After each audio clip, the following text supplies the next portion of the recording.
Hello दोस्तों, स्वागत है आप सभी का हमारे यूट्यूब चैनल सत्येंद्र गुरुजी पे। दोस्तों, आज के इस वीडियो में हम लोग रेलवे के कुछ इंपॉर्टेंट प्रश्न के बारे में इस वीडियो में पढ़ेंगे, जो आने वाले सभी परीक्षा के लिए काफ़ी इंपॉर्टेंट होगा। इसीलिए आप लोग वीडियो के अंत तक जरूर बने रहिएगा। हम हर क्वेश्चन के लिए हर नया ट्रिक बताऊंगा, ठीक है दोस्त। और आपको बता देते हैं दोस्त, ये पार्ट नंबर हम लोगों का 50 है दोस्तों। जिसने पार्ट नंबर 49 तक नहीं देखे हैं, इस वीडियो के डिस्क्रिप्शन में जाकर वहां से सारा वीडियो आप सीक्वेंस बाय देख सकते हैं, ठीक है। यदि आप चाहते हैं इन सभी क्वेश्चनों का पीडीएफ हमको मिले ना, तो आप इस वीडियो के डिस्क्रिप्शन में जाइए, वहां पर टेलीग्राम चैनल है या फिर व्हाट्सएप चैनल, आप दोनों जगह जुड़ सकते हैं, ठीक है दोस्त। तो चलिए शुरू करते हैं सवाल नंबर 1 से। सवाल नंबर 1 आप लोगों के सामने कह रहा है, ध्यान से सुनेंगे। कह रहा है एक अभाज्य संख्या में डैश डैश डैश होता है। मतलब कि अभाज्य संख्या का परिभाषा ही आपसे एनटीपीसी में पूछा गया था 2016 में। मेरे दोस्त, अभाज्य संख्या किसे कहते हैं? ऐसी संख्या जिनका केवल 2 फैक्टर होता है, एक और खुद, उसका वो संख्या अभाज्य संख्या कहलाती है। यानी जिसका केवल 2 ही फैक्टर है, इसके अलावा कोई नहीं है। जैसे एग्जाम्पल के तौर पे अगर हम 2 लेते हैं, ठीक है, 2 का केवल 2 फैक्टर है, यानी 2 ही गुणनखंड है। कौन? एक 2 1 से कटेगा या फिर 2 से कटेगा। इसके आगे और लेते हैं 3। 3 का फैक्टर मेरे दोस्त 1 होता है और खुद 3 होता है। बाकी किसी दुनिया में ऐसा कोई आज तक नंबर ही नहीं बना जिससे 3 कट जाए, इन दोनों को छोड़ दिया जाए। उसके बाद आप बोलेंगे भैया 4। मेरे दोस्त, 4 अभाज्य संख्या नहीं है। क्यों? क्योंकि 4 का फैक्टर देखो कितना है, 1 से भी कटेगा, 2 से भी कटेगा, 4 से भी कटेगा, लेकिन इसका फैक्टर कितना हो गया मेरे दोस्त? 3 हो गया। हमको क्या चाहिए? 1 से कटना चाहिए और खुद से कटना चाहिए, बाकी दुनिया के किसी भी संख्या से नहीं कटना चाहिए। तो 4 हमारा अभाज्य संख्या नहीं होगा। और देखेंगे 5। 5 1 से कटता है और 5 से कटता है, इसके सिवाय कोई सी से भी नहीं कटता। इसके बाद आता है 7। 7 जो है 1 से कटता है और 7 से कटता है, इसके अलावा किसी से नहीं कटता। उसके बाद देखेंगे 11। 11 मेरे दोस्त 1 से कटता है और खुद 11 से कटता है, इसके अलावा किसी से नहीं कटता। तो हमने ऐसा करके इतना ही सारा लिया, ऐसा बहुत सारा नंबर हो सकता है। अब देखो दोस्त, यहाँ पर जब अभाज्य संख्या की बात आई है तो आपसे हम 1-2 पॉइंट बता देते हैं कि जिंदगी में आपको कभी भी काम आ सकता है। देखेंगे, यानी सबसे छोटी अभाज्य संख्या जो होती है 2 होती है, उसके बाद 3 आता है, उसके बाद 5 आता है, समझिएगा जो बात बताना चाह रहे हैं। उसके बाद में 7 आता है, उसके बाद में 11 आता है, उसके बाद में 13 आता है, इसी प्रकार चलता जाता है, ठीक है। अब यहाँ पे 2-3 पॉइंट आपको बता रहे हैं एक्स्ट्रा नॉलेज के लिए, आप उसको याद कर लेंगे मेरे दोस्त। पेपर में आपसे सवाल पूछा जा सकता है। देखेंगे, अगर आपसे कहीं पूछ लिया जाए कि सबसे छोटी अभाज्य संख्या बताइए, तो आपका आंसर क्या होगा? 2। सबसे छोटी अभाज्य संख्या 2 होगा। आप बोलेंगे भैया 1 भी तो हो सकता है। नहीं, 1 अभाज्य संख्या नहीं, क्योंकि इसका एक ही फैक्टर है, ठीक है। चलो, इसीलिए हमने 2 बताया। तो सबसे छोटी अभाज्य संख्या 2 है। अगर आपसे ये बात पूछ ले कि सबसे छोटी सम अभाज्य संख्या क्या है, यानी सबसे छोटी सम अभाज्य संख्या मेरे दोस्त 2 है, ठीक है। या फिर आपसे ये भी पूछा जा सकता है कि सबसे छोटी विषम अभाज्य संख्या बताइए, तो विषम अभाज्य संख्या यानी जो 2 से नहीं कटता है, 3 आंसर होगा, ठीक है दोस्त। तो देखो, जितना भी अभाज्य संख्या है ना, उस सभी अभाज्य संख्या में केवल 2 ही एक ऐसा नंबर है जो सम संख्या है। बाकी जितना भी इधर अभाज्य संख्या आएगा, सभी का सभी विषम होता है, ठीक है। इतना बात समझ गए। अब देखो दोस्त, दुनिया में जितना भी अभाज्य संख्या है ना, उसमें 3 ही ऐसा नंबर है जो लगातार है। 3 के बाद 5, 5 के बाद 7, जिनके बीच 2-2 का गैप है, देख रहे हैं। इसके अलावा दुनिया की कोई भी अभाज्य संख्या उठा लोगे, उनके बीच गैप सेम नहीं होगा। जैसे 3 और 5 के बीच में 2 का गैप है, 5 और 7 के बीच में 2 का गैप है। यहाँ देखेंगे 7 और 11 के बीच में कितना का गैप है दोस्त? 4 का गैप है। 11 और 13 के बीच में कितना का गैप है? 2 है। तो इसका मतलब 3, 5, 7 ही एक ऐसा सेट है जिसमें 2 का गैप है। तो अगर इतना बात अभाज्य संख्या के बारे में जान चुके हैं, तो अभाज्य संख्या से जो भी प्रश्न आएगा आप आराम से सॉल्व कर सकते हैं, ठीक है दोस्त। समझ में आया है? चलिए अगला पॉइंट। चलिए सवाल नंबर 2 कह रहे 2 से बड़ी और 30 से कम ऐसी कितनी संख्याएं हैं जो केवल 1 और स्वयं से विभाजित है? मेरे दोस्त, इस क्वेश्चन को इनडायरेक्ट पूछा गया है 2021 में। बोल रहा है कि 2 से बड़ा 30 से छोटा, 30 से लेना है छोटा, 2 से लेना है बड़ा। इनके बीच में ऐसा कितना संख्या है जो केवल एक से और स्वयं से विभाजित होता है। यानी इनके बीच में ऐसा कितना नंबर है जो केवल एक से और खुद से, एक यानी कि स्वयं से, इसका मतलब एक से और खुद से विभाजित है। इसका मतलब ये बात नहीं पूछा है कि अभाज्य संख्या बताइए, हम लोगों को चकमा दिया है कि एक से विभाजित हो और खुद से विभाजित हो। इसका मतलब 2 से बड़ा और 30 से कम, इनके बीच में अभाज्य संख्या बताना है। अभाज्य संख्या ही ऐसा नंबर है जो एक से कटता है और स्वयं से कटता है। अगर इतना बात आप समझ गए हैं तो आप बताएंगे 2 से बड़ी और 30 से कम। 2 से बड़ी पहले अभाज्य संख्या 3 होती है, समझ रहे। 3 के बाद में आता है 5, समझिएगा। 2 से बड़ा लेना है तो 2 से बड़ा 3, 3 से बड़ा 5, 5 से बड़ा 7, 7 के बाद 11, 11 के बाद में आता है 13, 13 के बाद अगली अभाज्य संख्या 17 होता है, 17 के बाद अगली अभाज्य संख्या 19 होता है, समझ रहे। 19 के बाद 20 नहीं, 21 नहीं, 22 नहीं, 23 होता है। 23 के बाद 24 नहीं, 25 नहीं, 26 नहीं, 27 नहीं, 28 नहीं, 29 होता है। अब इसी को काउंट कर लेंगे, हमारा आंसर हो जाएगा। ये ऐसा नंबर है जो एक से कटेगा, खुद से कटेगा। इसके अलावा दुनिया की कितना भी प्यारा से प्यारा नंबर ले लीजिए, उससे कटने वाला नहीं है।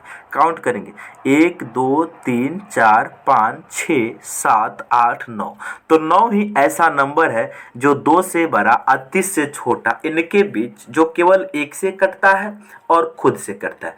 सिवाय इसके अलावा दुनिया की कितना भी नंबर प्यारा से प्यारा या कोई भी नंबर ला लीजिए, उससे कटने वाला नहीं है। ठीक है, तो इस क्वेश्चन में वो डायरेक्ट भी पूछ सकता था कि आपसे 2 से बड़ी और 30 से छोटी सभी अभाज्य संख्या का बताइए कितना है, ये भी पूछ सकता था। ठीक है, चलिए, उम्मीद है कि आप इस सवाल को समझ गए होंगे। अगला सवाल की ओर बढ़ते हैं। अगला सवाल कह रहे हैं 25 ग्राम को किलोग्राम में बदले और उत्तर को भिन्न के रूप में व्यक्त करे। ग्रुप डी 2022 का सवाल है। दोस्त आपको क्या करना है, देखो 1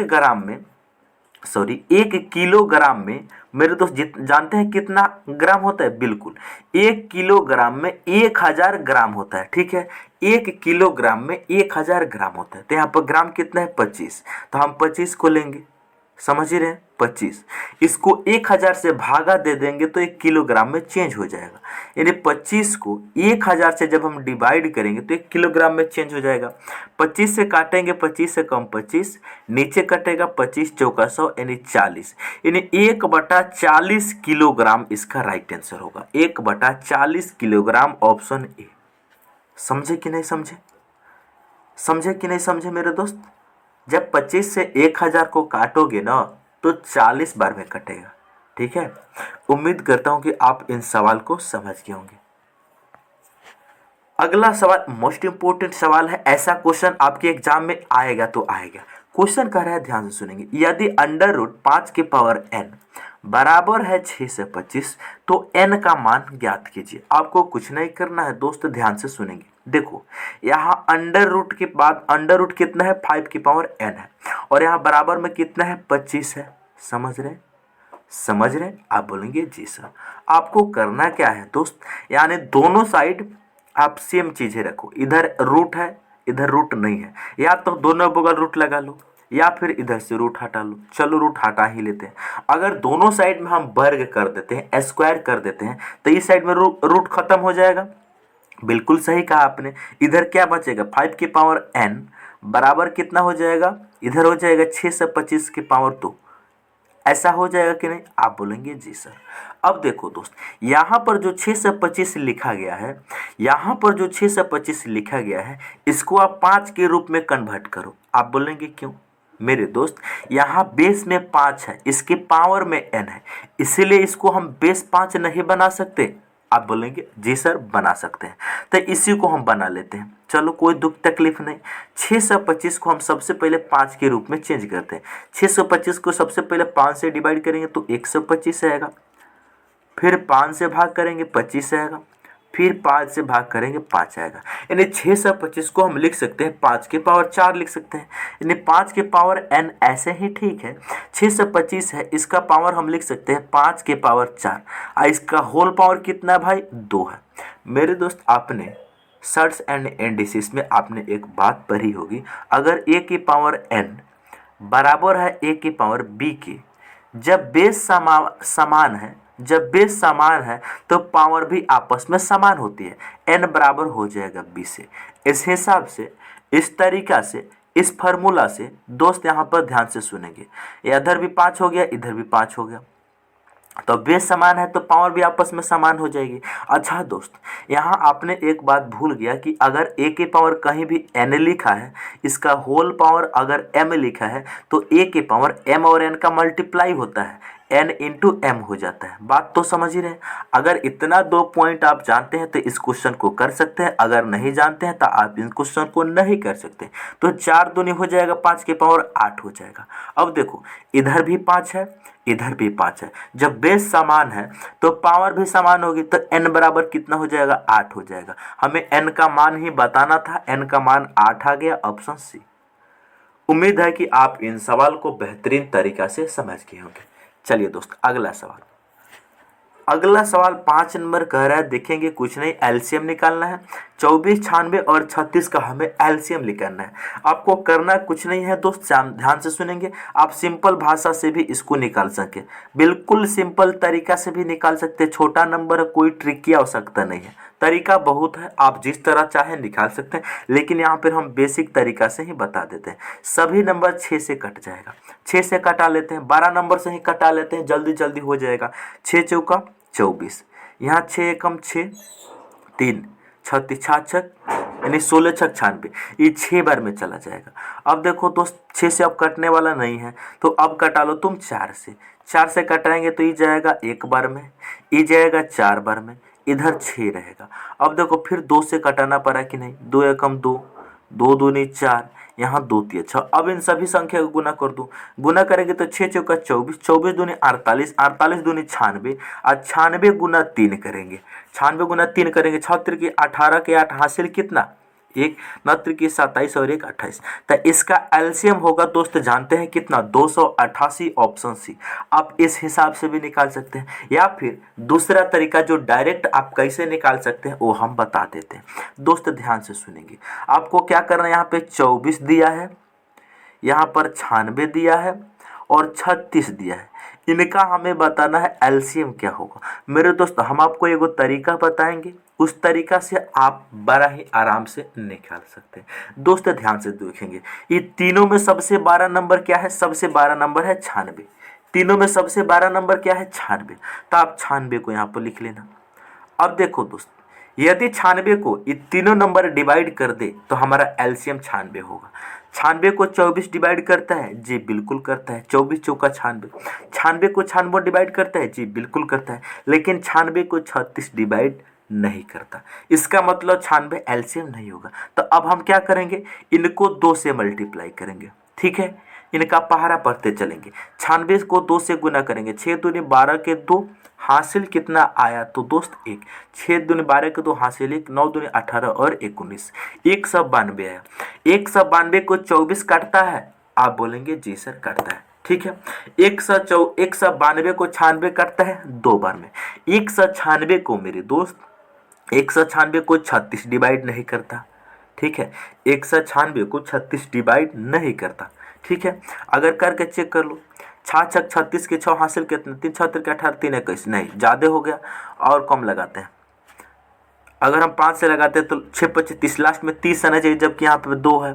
इसको 4 से करते हैं तो 6 चौका 24, लास्ट में 4 आना चाहिए, जबकि 2 है, इसका मतलब 36 से नहीं करता। तो अब हम क्या करेंगे, 2 से मल्टीप्लाई करके चेक कर लिए, अब हम 3 से करेंगे, ठीक है। 96 को 3 से करेंगे, कितना होगा, 96 गुना 3, 6 तिरकी 18 के 8 हासिल कितना, 1, 6 तिरकी 18 के 8 हासिल 1, 9 तिरकी 27 और 1 28।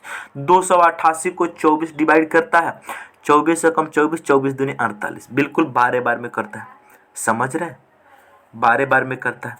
अब देखो यहाँ देखेंगे ध्यान से, 288 को 96 डिवाइड करता है, जी 3 बार में करता है। 288 को क्या यहाँ पर 36 डिवाइड करता है, चेक कर लेते हैं। अगर हम इसको 8 से गुना कर दें तो 8 छक 48 की 8 हासिल कितना 4, 8 तिरकी 24, 4 28, बिल्कुल करता है। इसका मतलब 288 को तीनों नंबर डिवाइड कर रहा है, तो इसीलिए इसका एलसीएम 288 होगा। तो आप इस तरीका से भी निकाल सकते हैं। अलग अलग क्वेश्चन के लिए हमने सिंपल सिंपल ट्रिक लगाए हैं। अगर ये आपको ट्रिक समझ में आया तो भी बढ़िया बात है, अगर नहीं समझ में आया तो आप पहले जिस प्रकार बेसिक से करते थे आप उस तरीका से कर सकते हैं। किसी भाई की कोई दिक्कत कोई परेशानी, या फिर आप चाहो तो इसको अभाज्य गुणनखंड विधि से भी कर सकते हो। चलो अगला सवाल। अगला सवाल मेरे दोस्त मोस्ट इंपोर्टेंट क्वेश्चन है, आजकल के एग्जाम में ऐसा सवाल आएगा। क्वेश्चन क्या है ध्यान से सुनेंगे। यहाँ देखिए आरआरबी एनटीपीसी 2021 का सवाल है। इस क्वेश्चन को करने से पहले हम आपको एगो बात बताते हैं। देखो अगर कोई संख्या जैसे यहाँ पर लिखा है, मान लीजिए 3 के पावर 2 लिखा है और यहाँ पर लिखा है 100, मान लीजिए यहाँ पे 12 लिखा है, ये 4 से डिवाइड है कि नहीं चेक करना है। तो ये बताइए, यहाँ 3 के पावर 2 नहीं, 3 के पावर कुछ बड़ा ले लेते हैं ताकि अच्छे से समझ। जैसे मान लीजिए 3 के पावर यहाँ पे हम ले लिए 72 और गुना यहाँ पर है 12, क्या यह 4 से भाग होगा कि नहीं, यानी 4 से पूरा पूरा कटेगा कि नहीं। आपको कैसे करना है दोस्त, अगर ये 4 से 12 पूरा पूरा कर दे, 4 से 12 पूरा पूरा कट जा रहा है, कट जा रहा है, इसका मतलब 3 के पावर 72 गुना 12 जो भी डाटा आएगा ना ये 4 से पूरा कटेगा। जब 4 से यहाँ पर ही वैल्यू कट गया तो पूरा नंबर भी 4 से कटेगा।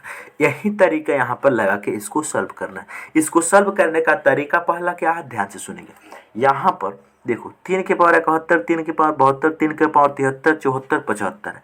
यहाँ से आप क्या करेंगे, 3 की पावर 71 कॉमन ले लेंगे। 3 की पावर 71 जब कॉमन लेंगे तो यहाँ पर क्या बचेगा, 1 बचेगा। यहाँ 3 की पावर 72 में से 71 कॉमन लिए तो 3 की पावर 1 बचा। यहाँ पर 3 की पावर 73 में से 71 कॉमन ले लेंगे तो 3 की पावर 2 बचेगा। यहाँ 3 की पावर 74 में से 3 की पावर 71 हम कॉमन ले लेंगे तो यहाँ बचेगा 3 के पावर 3। यहाँ देखेंगे दोस्त, जब 3 के पावर 75 में से 3 की पावर 71 कॉमन ले लेंगे तो यहाँ कितना बचेगा, 3 की पावर 74 बचेगा। 3 की पावर बचेगा 74। आप बोलेंगे मेरे दोस्त, आप बोलेंगे कॉमन का मतलब क्या होता है, देखो 3 की पावर 71 कॉमन का मतलब होता है भाग देना। 3 की पावर 71 से जब हम भाग देंगे तो 1 आएगा जो कि यहाँ पर दिया गया है।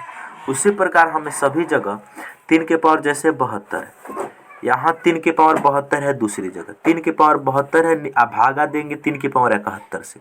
तो मेरे दोस्त ध्यान से सुनेंगे, यहाँ पर होगा क्या कि 372 में से 371 घट जाएगा, क्योंकि a के पावर m को जब हम a के पावर n से डिवाइड करते हैं तो भागा में a के पावर m माइनस n होता है कि नहीं जी। इसीलिए 372 में से 3 के पावर 71 जब कॉमन ले लेंगे यानी डिवाइड कर देंगे तो 3 के पावर 1 नहीं बचेगा। यही लॉजिक लगाकर कॉमन लिया गया। अब देखो दोस्तों ध्यान से, यहाँ पर आप ध्यान से सुनेंगे दोस्त। सबसे पहले इसको हम लिख सकते हैं 3 के पावर 71 लिख सकते हैं, समझ ही रहे। अब देखो इनको सॉल्व करेंगे, 1 होगा, ये कितना होगा 3 होगा, 3 के पावर 2 कितना होगा 9 होगा, यहाँ 3 के पावर 3 कितना होगा 27 होगा, यहाँ 3 के पावर 3 के पावर 74 नहीं बचेगा दोस्त। 3 के पावर जब 71 हम 75 में से कॉमन ले लिए तो 3 के पावर यहाँ पर 4 बचेगा, केवल 4 बचेगा। 3 के पावर 4 कितना हो जाएगा 81 हो जाएगा। अब देखो दोस्त 3 के पावर 71 ज्यों का त्यों है, इसको हम जोड़ लेते हैं तो 81 में देखो 3 और 1 4, 4 और 9 13, 13 में हम जब जोड़ेंगे कितना, 13 में हम जोड़ेंगे 27 को तो 40 हो जाएगा। 40 में जब हम 81 को जोड़ेंगे तो कितना होगा 121 होगा, यानी 3 के पावर 71 गुना 121 आ गया। अब बताओ बोला है किससे विभाज्य है, क्या 3 के पावर 71 को किससे 8 से विभाजित है, नहीं 8 से 121 नहीं करता, नहीं है।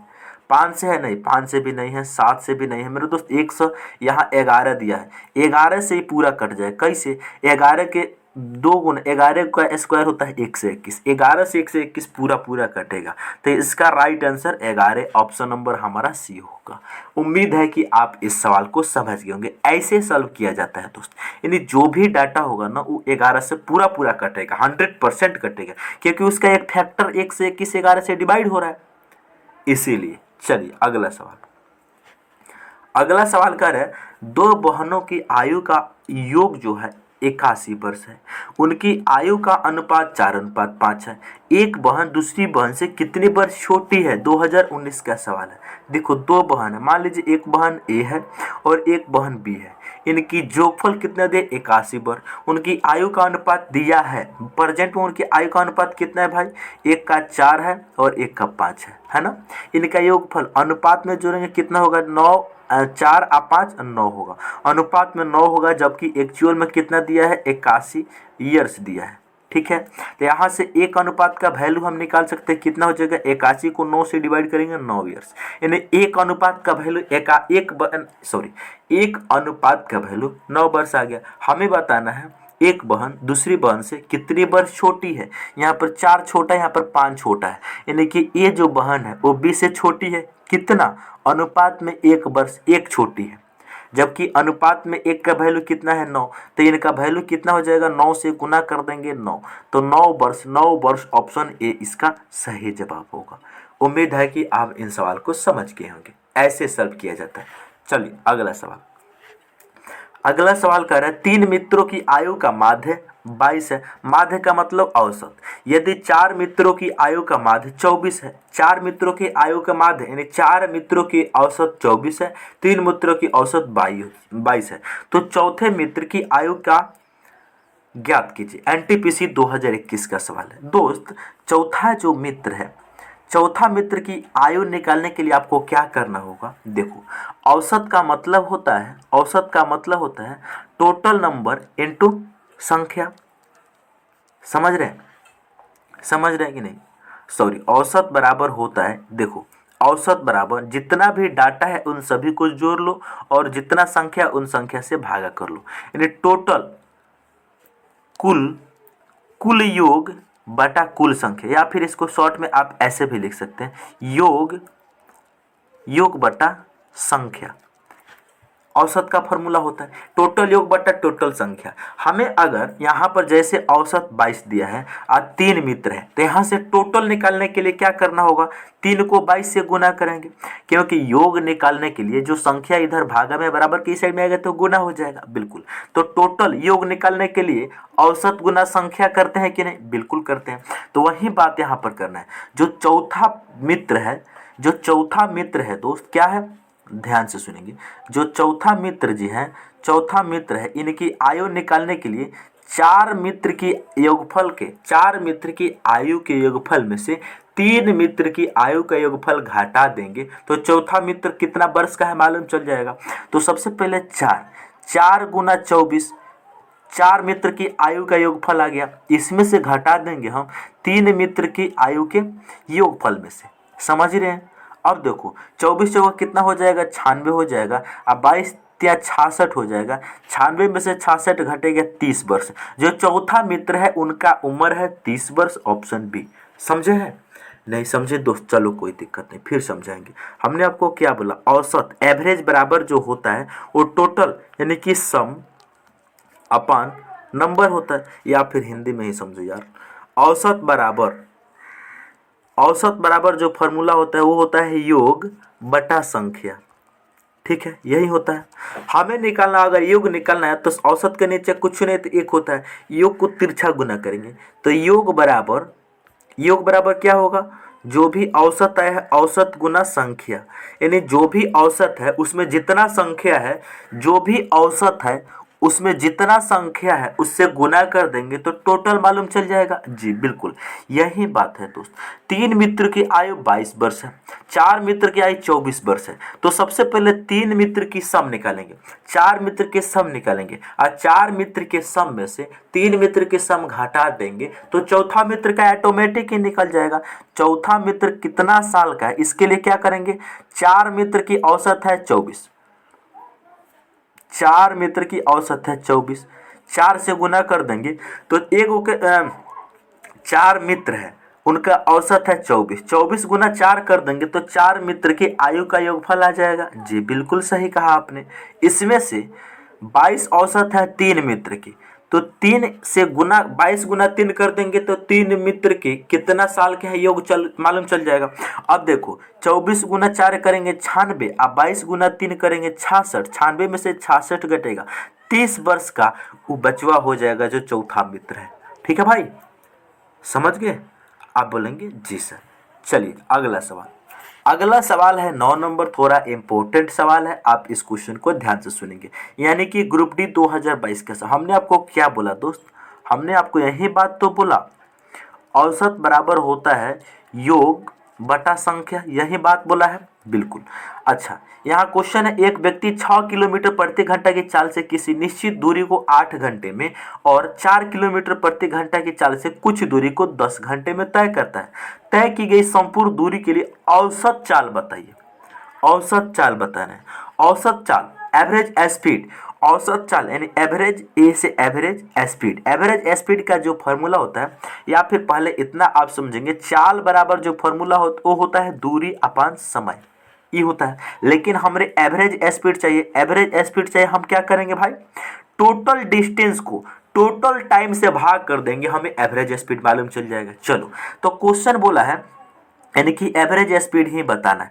टोटल टाइम कितना लगा है भाई? देखो 8 घंटा वो बेचारा यहाँ चला है, 10 घंटा यहाँ चला है। टोटल 8 घंटा यहाँ चला है, 10 घंटा यहाँ चला है। 8 और 10 कितना? टोटल वो बेचारा चला कितना है? 18 घंटा। तो 18 हम नीचे में लिखेंगे। बहुत बढ़िया, दोनों को जोड़कर। अब देखो टोटल डिस्टेंस कितना चला है? डिस्टेंस बराबर हम सभी को जानते हैं स्पीड इंटू टाइम होता है कि नहीं जी।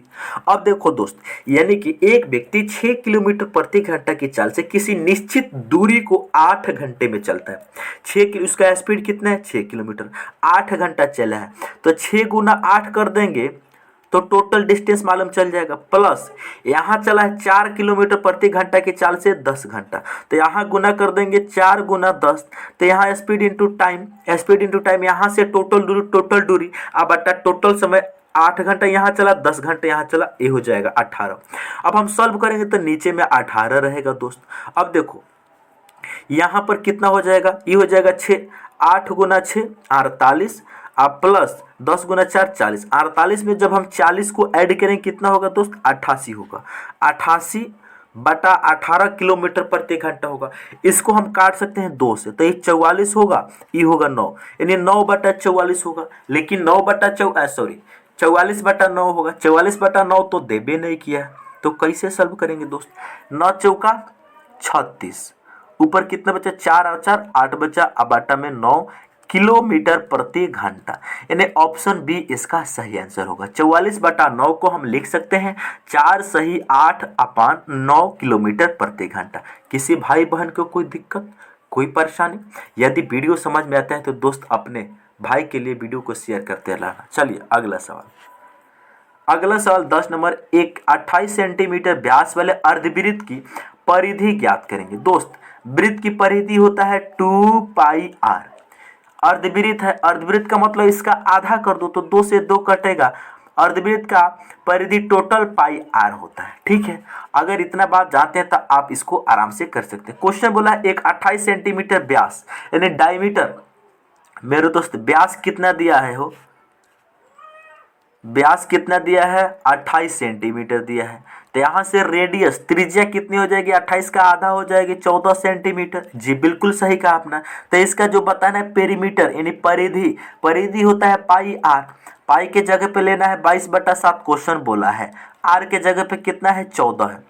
आर के जगह पे 14 है। 7 से 14 कटेगा 2 बार में, 22 गुना 2 कितना है? 44 सेंटीमीटर इसका परिमाप हो जाएगा, यानी परिधि हो जाएगा 44 सेंटीमीटर। Option D.